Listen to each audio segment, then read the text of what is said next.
Hi there, welcome back to my math channel MathWeb. In this video, I am going to tackle question number 2 from Pearson Edexcel A-level exam for Pure Math 3. This exam is taken on October 2024. Paper reference code is WMA 13/01. Figure 1 shows a sketch of the curve with equation x equals 2y squared plus 5y minus 6. Find dy by dx. We can easily find dy by dx from this function.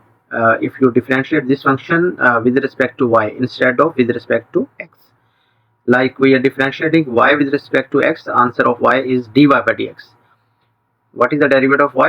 Dy by dx. If you are differentiating with respect to x. And if you are differentiating x with respect to y, derivative will be dx by dy. If you are differentiating this function with respect to y. So we will differentiate this function with respect to y. Answer of this one will be dx by dy. Left side will be dx by dy, and this will be 4y according to the power rule, 4y, and y derivative with respect to y will be 1, so it will be 5. Constant is always 0. Implies that if you flip this one, we will get the answer of dy by dx. So dy by dx will be equals to, because here denominator is 1, we can flip this to get our answer. So it will be 4y plus 5. So first part of this question is done. It was very easy. Let's move on. The point P lies on the curve and is shown in figure 1. Given that the tangent to the curve at P is parallel to y-axis, find the coordinates of point P.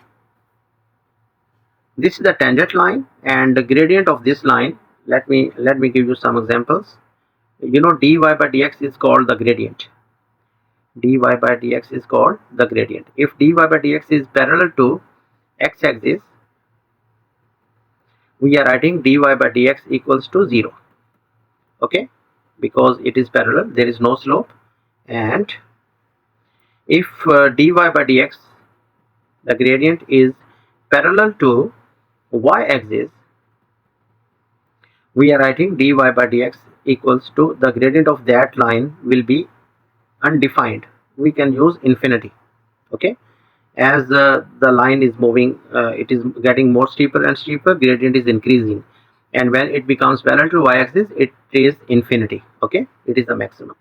So we can use infinity for the gradient if dy by dx is parallel to y-axis.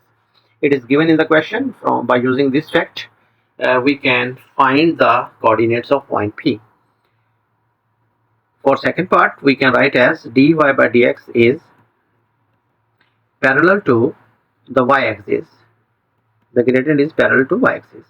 Therefore, we can use dy by dx as the gradient will be infinite, undefined. Or in other words, if it is undefined, the denominator of this part will be 0 for sure. Okay, how you are getting undefined number? Like when you are dividing some number by 0, any number by 0, we are getting the answer infinity, right? Therefore, we can write as this denominator will be equals to 0. Got it? Hence, we can write as 4y plus 5 equals to 0.